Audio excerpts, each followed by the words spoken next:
Welcome to Monday's Market Outlook here at T3 Live. Matthew Buckley, the Chief Options Strategist. And futures under pressure this morning. A slew of economic data, bad economic data out of Japan, formally falling back into recession. The GDP declined 1.6%. That's leading to everybody saying, hey, Abenomics, has it failed? Nikkei dropped 600 points. We're back below that 17,000, that critical 17,000 line.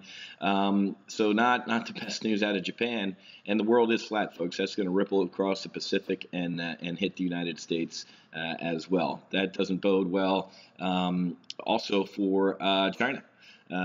China getting some bad economic data out of China as well.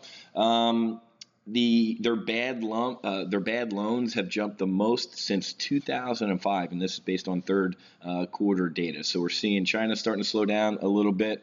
We obviously know what's going on in Europe. Mario Draghi is starting to get his cannon ready to try and keep their economy from being in a recession, even though most of the individual countries are feeling that recession. Spain, Greece, and the ECB even talking about physical purchases of assets such as gold, physical shares, or even ETFs. The world's really all hands on deck here, trying to save their economies. A little bit of a bright light down south, down in Brazil. Their economy in September grew more than double the rate forecast by analysts. Other than that, Mrs. Lincoln, how was the play? Because the forecasts were for an absolute train wreck, and it was just a derailment. Let's call it. The oil slide has got to stop eventually, okay? OPEC folks, they're den of thieves. They all sit there at their OPEC meetings, smile for pictures, and then when the pictures are done and they go back to their separate countries, they try and stab the hell out of each other. So pretty soon they're going to start turning off the spigot, to be honest with you. When you're at a 4-year low and you control the oil, you just don't produce as much, and then the price goes up. So that's what might be going on with oil. Got some macroeconomic data out of the United States here. The Empire Fed missed for the second month in a row, and these Fed surveys have different components to them, and the work week component to this one absolutely imploded. But, the headline print is business outlook jumped 6 points to 47.61, biggest since January of 2012. So some Goldilocks data out of that. Also moved this morning, or news this morning, that Facebook might kind of be LinkedIn-ish. They're talking about developing a kind of a workplace station, Facebook at Work, so you can have a professional, quote-unquote, profile, so you can tell everybody your life is better than everybody else's. On our flight schedule today, we get the cap utilization rate and industrial production. We already talked about the Empire Fed. Was a miss there at 10.2, second month in a row. On Tuesday, we're going to get PPI, some inflation data, and we're going to get a monetary policy statement out of Japan, which will be very, very interesting. That'll be closely watched to see what Kuroda or Abe has to say about the most recent implosion. Building permits in the United States and housing starts on Wednesday. We'll get the Fed minutes on Wednesday as well.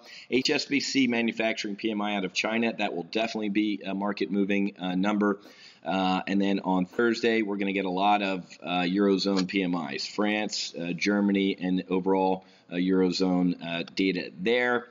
We'll get core and regular CPI, weekly unemployment claims, flash manufacturing, the Philly Fed, existing home sales, and the Conference Board's leading index. So Thursday is a big macroeconomic data day. Friday, not a peep. So going to be an interesting week ahead. We have a primary live trade brief and a joint weekly options live trade brief because I'm flying up to our T3 headquarters up there on Wall Street. S&P's really seems like it's running out of airspeed here. It's either taking a break and we're going to consolidate. As you can see, this kind of I predicted a square root type of move out of the market here. So there we are, and I think we're going to level off here for a little bit. But, December, folks, usually is that Santa Claus rally and window dressing. The end of the year, fund managers try and pretty up or gussy up their portfolios with winners throughout the year that they didn't have in their portfolio. And then, of course, that oft talked about Santa Claus rally. But then we also have what? End of the year tax selling before December 31st.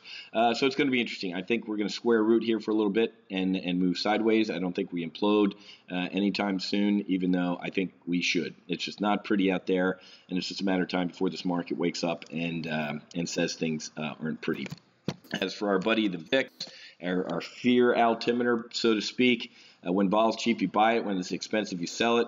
Vol is incredibly cheap. We saw a 12 print last week, and we're down here at 13. So in today's live trade brief, we're probably going to be talking about throwing on maybe out to January, a bullish double vertical, just to have some insurance in our portfolio to prevent to potentially profit on the surge in vol. Okay. All right, folks, I got to run. I'll be back with Tuesday's market sit rep from the Big Apple up on Wall Street. We'll see you.